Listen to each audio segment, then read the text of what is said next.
Velkommen alle sammen. I dag er det lørdag 21. marts 2020. I dag med hensyn til informationer, daglige informationer til borgerne, foregår klokken 1 i dag. Og i dag er pressemødet delt i to. Her står jeg sammen med landslag Henrik Hansen sammen med politimester Bjørn Bay. I dag er pressemødet her afholdes af os 3, og efter det afholdes pressemødet til erhvervsdrivende. Så i dag er der 2 naalakkersuisoq, der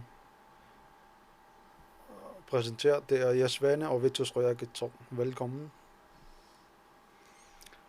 I dag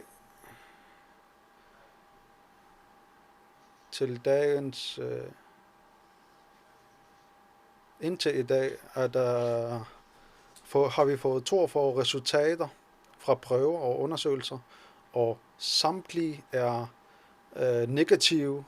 Det vil sige, at der stadigvæk er tale om kun 2 smittede i Grønland.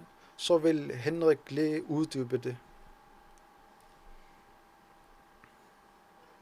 Rønner. Så har vi fået godt nyt i dag. Vi har fået svar på 42 prøver.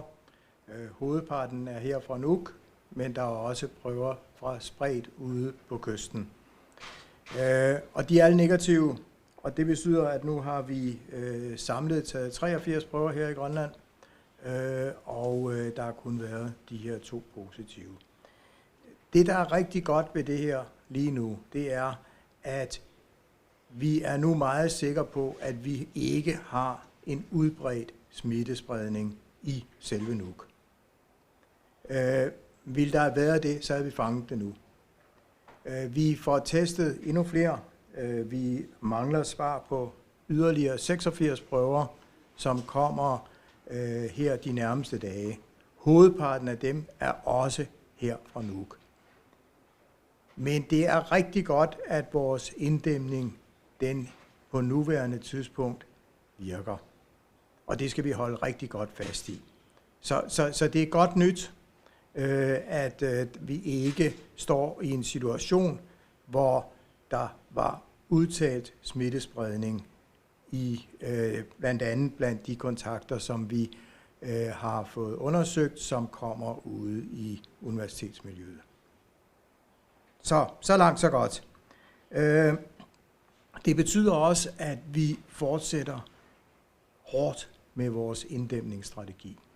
Vi tror virkelig på, at vi kan inddæmme smitten her i Grønland med de initiativer, der er blevet sat i værk. Og vi kan undgå nogle af de katastrofale udviklinger, vi har set nogle steder ude i verden. Men det forudsætter selvfølgelig, at vi virkelig også holder os og holder fast i de ting, vi har sat i gang. Det er helt afgørende for succes. Og derfor vil jeg godt lige nævne nogle af de få begreber, som vi bruger, fordi vi har set nogle uheldige episoder nogle steder i landet, hvor ting enten er blevet taget for alvorligt, eller ikke rigtig er blevet overholdt. Så lad os lige holde fast i 3 ting. Dem, som er kommet hjem fra udlandet, alle steder uden for Grønland, dem siger vi til, bliv hjemme de første 14 dage. I må gerne gå ud, men hold jer væk fra andre mennesker. Selvom I bor derhjemme, så prøv så vidt muligt at undgå tæt kontakt til familiemedlemmerne. For I symptomer, så henvend jer til sundhedsvæsenet. Det er den gruppe, der lige er kommet hjem. Så har vi en anden gruppe, hvor vi anbefaler, at de går i hjemmekarantæne. Så er det en grad alvorligere.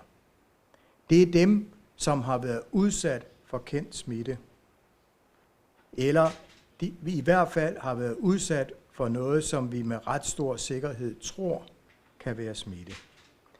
For eksempel dem i flyene, som har siddet siden af en, som er mistænkt for at være smittet eller er dokumenteret smittet. Der siger vi også til dem, I skal se at komme hjem, I skal blive derhjemme, vi mener det virkelig alvorligt, I må godt gå ud, men I skal lade være med at omgås andre mennesker. Så har vi en tredje gruppe, det er dem, der er i hjemmeisolation. Hvis man har fået påvist sygdommen, ja, så skal man selvfølgelig blive hjemme, indtil man er fuldstændig rask, og så udgør man jo ikke længere nogen smitterisiko. Dem har vi jo så heldigvis kun et par stykker af. Men også dem, som er ved at blive undersøgt, ja, de er jo under svær mistanke for, at de er syge, ellers vil vi ikke undersøge dem. De er også i hjemmeisolation, indtil at de får en opringning herfra. Fordi det er sådan så, at alle dem, der bliver testet, dem ringer vi ud til. Det har vi også gjort her i formiddag.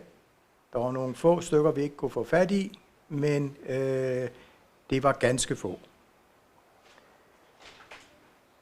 Godt. Så for lige at opsummere, vi tror på det her. Vi kan i fællesskab håndtere den her situation i Grønland. Det går indtil nu rigtig godt med at holde styr på det. Og hvis vi bliver ved med at holde os til de spilleregler, vi har sat op, så tror vi på, at det her, det nok skal gå her i landet. Tak.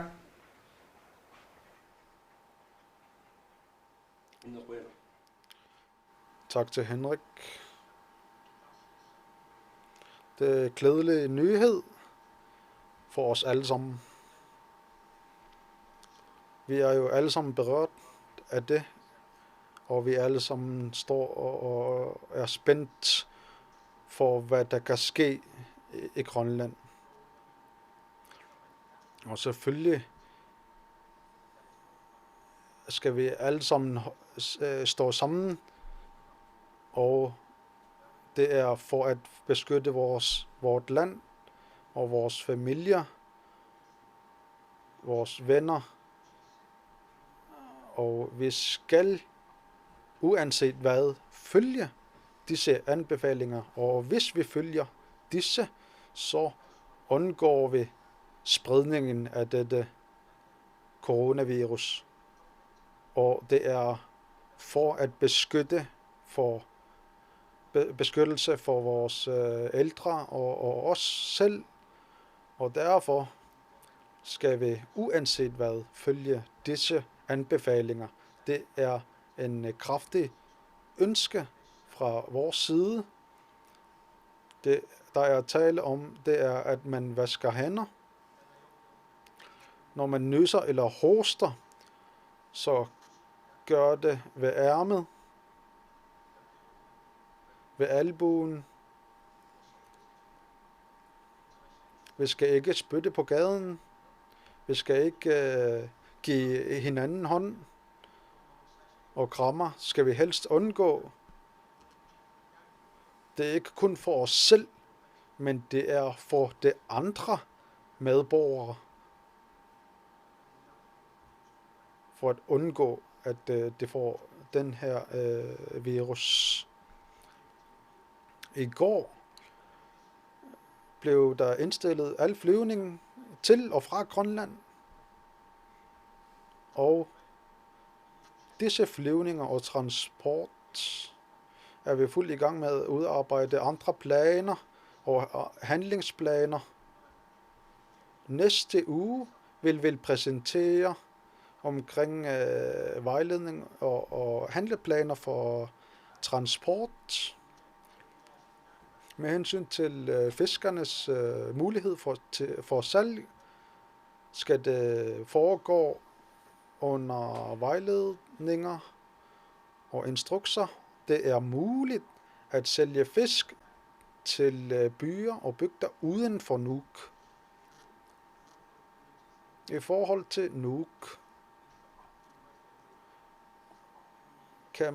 er det forbudt at gå ind til Nuuk og rejse fra Nuuk til andre bygder, for eksempel Kabissilit og Qeqertarsuit. At det er forbudt at rejse ud fra Nuuk. I Nuuk kan man ikke samle sig over 10 mennesker.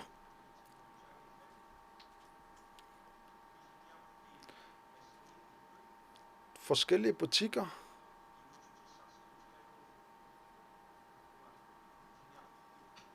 som ikke er dagligvarebutikker er lukket nu,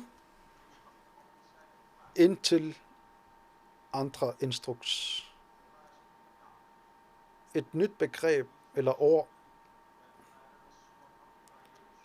Det nye ord, den her epidemikommissionen,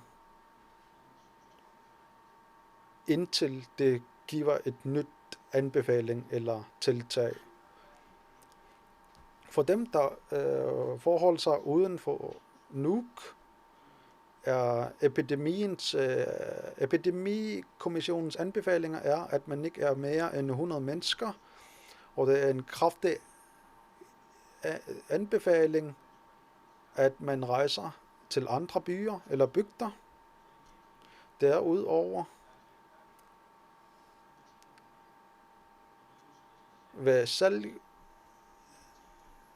ved indhandlingsstederne skal man følge instrukser og vejledninger, og disse andre anbefalinger ved at holde afstand skal også følges, og så fremt vi følger disse, kan vi undgå smittespredning af virus. Det håber vi alle sammen selvfølgelig.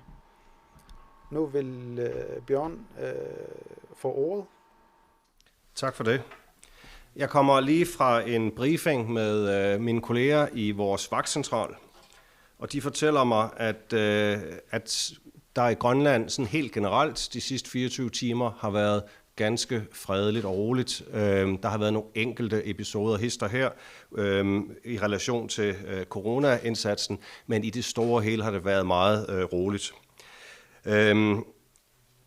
Her i Nuuk, der er det vigtigt for mig at sige en stor tak til erhvervslivet, og det gælder både detailhandlen og så også vores restaurationer.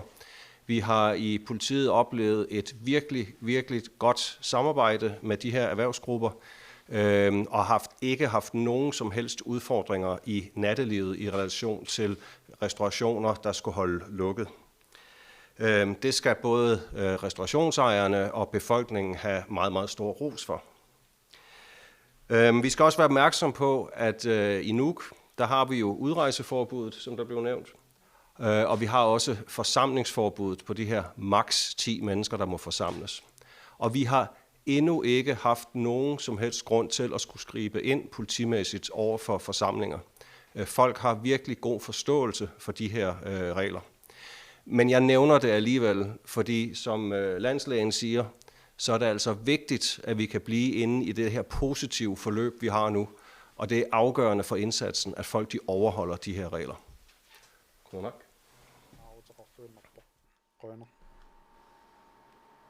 Vi siger tak til Bjørn.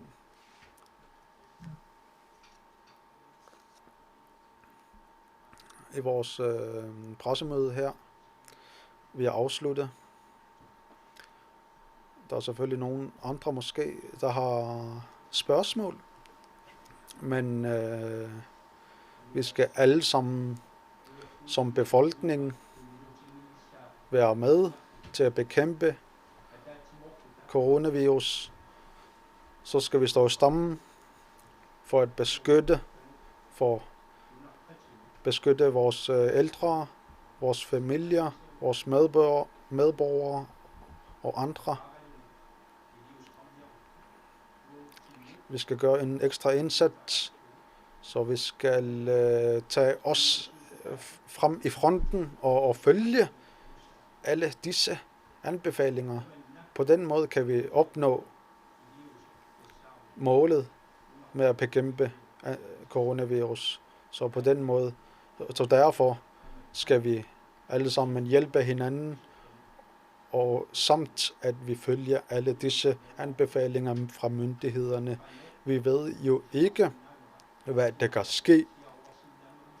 Der er jo stadigvæk mulighed for, at der er smittespredning, hvis vi ikke følger anbefalingerne.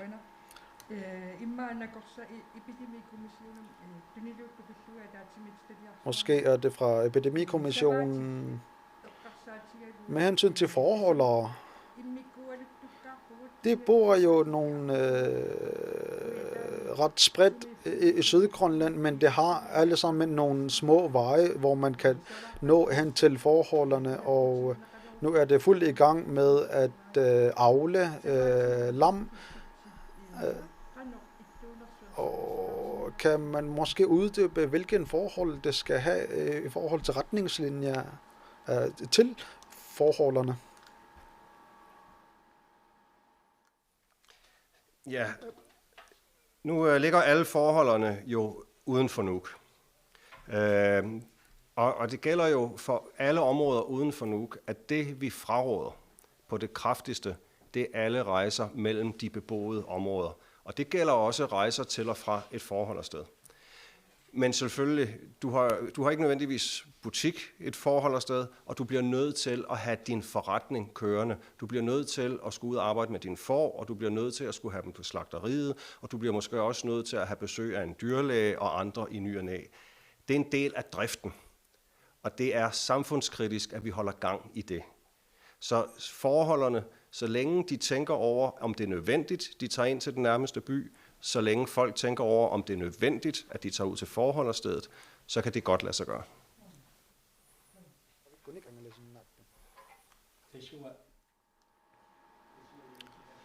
Jeg vil tilføje til det, at bygder, som ingen har butikker, det gælder jo også for Nayat, Nudamød, Ikerasasuk, Qaratten, samt at det også har behov for forsyning af fødevarer, og så fremt man følger disse anbefalinger, så kan man også gå hen til butikker, men under at man følger disse anbefalinger. Og vi har også forstået fra Epidemikommissionen, at det er uden for Nuuk, er det grænsen på 100, og at man følger anbefalingerne. Og så fremt man følger disse, så skal man, hvis det kun er livsnødvendigt, og at man er fuldstændig nødt til at tage til andre bygder eller byer, så skal man selvfølgelig tage afsted. Men vi fraråder kraftigst, at man rejser til andre byer eller bygder. Kun hvis det er nødvendigt. Til landslægen vil jeg gerne høre. Den første, der blev smittet, er vedkommende ved at nærme sig at blive rask. Ja, det kan jeg godt oplyse, ja. Han er rask, så vi har kun én smittet tilbage. Eller? Vedkommende er ikke ude. Altså man følger dem konkret, og jeg vil ikke gå ind i detaljerne omkring de enkelte personer her. Har det været nødvendigt, og nu mangler I for eksempel 86 svar, fordi I har en begrundet mistanke om, at de kan være smittet. Er det så alvorligt, at nogle af dem er indlagt på Sande? Nej, der er ikke nogen, der er indlagt. Det har der ikke været på noget tidspunkt. Altså, der er kun 2, der er smittet, og de er blevet behandlet efter reglerne om hjemmeisolation. Så de skal selv overstå? De skal selv overstå. Ja. Ja. Jeg har lige et spørgsmål. I den danske oversættelse lød det som om, at det kun var fødevarebutikker, der var åbne. Var det ikke en fortælelse? Lige nu er det sådan, ja. Indtil nu, ja. Men anbefalingerne kan selvfølgelig ændre sig fra dag til dag. Det vil sige, at Epidemikommissionens anbefalinger for smittesprednings retningslinjer, og hvis vi følger disse retningslinjer, men vi følger disse retningslinjer og fremgangsmåder, og afhængig af hvilken forhold og vilkår der sker i Grønland, så kan der måske justeringer, måske opstramninger eller nedstramninger. Jeg vil lige supplere, fordi det, der gør det her rigtig svært, det er, at lovgivningen for, at vi som politi ikke kan gå ud og håndhæve det her, den endnu ikke er på plads. Så selvom der ikke er noget juridisk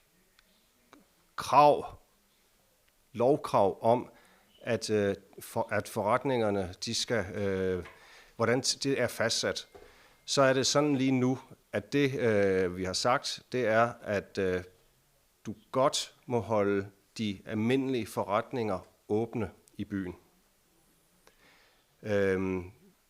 Men almindelige forretninger i storcenter, det vil sige Nuuk-centret, skal være lukket, med mindre at de kan lave en adgang til deres forretning fra, om jeg så må sige, ydersiden af centret, så du ikke skal ind i selve centret. De to eneste forretninger i Nuuk-centret, der godt må holde åbent, selvom du skal ind i centret, det er Pacific, og det er Matas. Men de andre, de må kun holde åbent, hvis de kan lave den her adgang udadtil. Men der bliver selvfølgelig lidt forvirring om det her, netop fordi at loven ikke er på plads endnu. Så lige nu er det en kraftig henstilling fra myndighederne til, at man overholder de her henstillinger, og det kan jeg så sige, det gør hele erhvervslivet. Vil det så sige, at når loven den bliver effektueret, så skal butikkerne lukke? Er det sådan, det skal forstås? Nej. Okay. Min klare forventning er, at loven vil tage højde for de her ting, så vi bare kører, om jeg så må sige, uden nogen egentlig opdager det, kører vi over fra stærke anbefalinger til lovkrav. Men for den enkelte forretning, der har overholdt anbefalingerne, der vil det ikke gøre nogen forskel. Men da vores oplevelse i Naalakkersuisut, landslægen og politiet er, at befolkningen, inklusiv erhvervslivet, bakker jo virkelig godt op om de her tiltag. Så der er faktisk ikke en udfordring.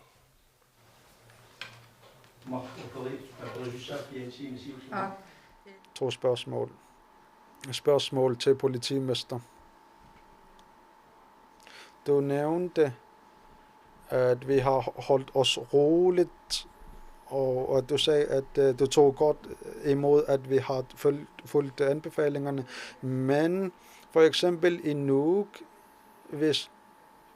kan man ikke samle sig for over 10 mennesker, men derimod hører man rygter om, at en del familier samler sig hjemme i flokker og drikker alkohol, og man kan høre, naboerne kan høre, og der er nogen i Danmark, som ikke hører følger anbefalingerne fra myndighederne. Er der nogle tanker med at give bøder, eller hvordan vil man justere disse for dem, der ikke følger anbefalingerne? Vi har hver eneste dag i Grønland, og navnlig i weekenderne, også især før corona, problemer med husspektakler i Grønland, hvor mange mennesker samles og er meget fulde. Det har vi også haft i den her weekend, men vi har faktisk haft færre tilfælde, end vi plejer. Men det ændrer ikke ved, at den problemstilling, du rejser, jo er reelt nok, fordi det er absolut en dårlig idé at holde store fester, hvor man får alt for meget at drikke, og man er alt for mange mennesker, og man er alt for tæt sammen. Altså, det er en dårlig idé til daglig, men det er især en dårlig idé, når vi ikke er 100% sikre på, at der ikke er smitte ude i samfundet. Hvis folk bliver meget fulde, kommer op og slås, er man meget tæt på hinanden, der bliver måske råbt højt, og så er der en smitterisiko. Men som loven er lavet, så kan vi ikke politimæssigt gå ind og regulere, hvor mange mennesker der må være i et privat hjem. Inden for hjemmets 4 vægge er det, som loven ser ud nu, dit eget ansvar. Det kan jo blive et politiproblem, hvis man ikke opfører sig ordentligt, og naboerne ringer. Så hvis der er uroligheder, så vil vi komme fuldstændig, som vi kom før corona, og vi vil håndtere det. Men vi kan ikke skride ind, bare fordi, at man er mere end 10 mennesker i et privat hjem.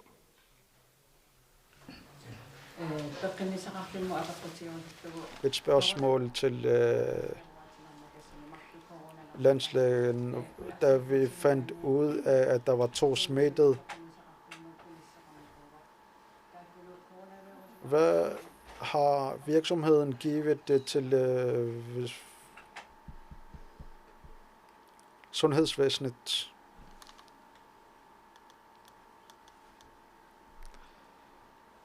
Tvivl om om oversættelsen. Jamen, man har fået 2 millioner fra Polarsygehuset på det her. Ja. Jeg vil lige spørge. Dem, der coronavirus kommer her til nu, så er det Polarsygehuset, der har givet 2 millioner kroner til sundhedsvæsenet. Skal I bruge noget med coronavirus? Eller hvordan skal I bruge det der penge til? Det er der ikke taget stilling til på nuværende tidspunkt. Det er ikke noget med, skal I bruge noget med coronavirus at gøre? Det vil da sikkert være logisk, men der er ikke truffet afgørelse om det på nuværende tidspunkt. Jeg får lige at vende tilbage, Bjørn.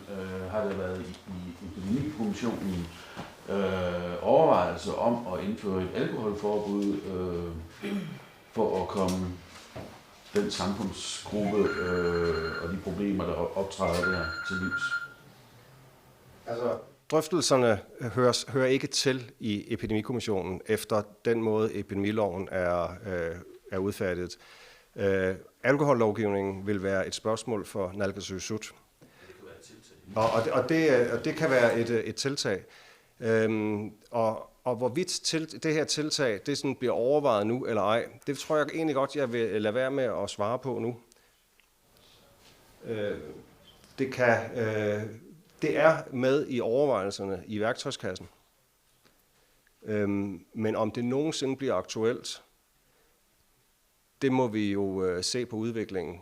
Som sagt, så er weekenden her, eller til og med her lørdag formiddag, forløbet ganske stille og fredeligt. Og der er ikke nogen politimæssig grund til at skulle ændre på noget nu. Men vi følger situationen. Til Henrik.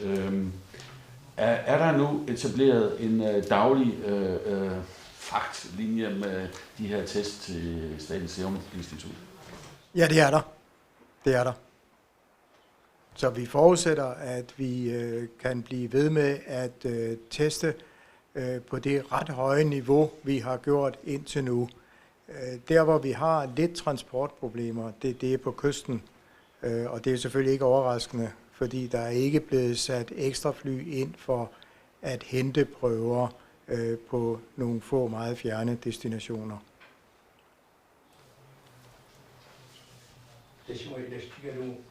En tilføjelse til dette.